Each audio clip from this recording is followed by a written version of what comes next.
Wala ka bang napapansin sa iyong mga kapaligiran?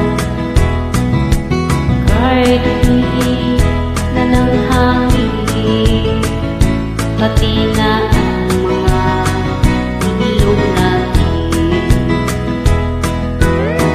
Hindi na masama ang pag-unlad at malayo-layo na rin ang ating narating.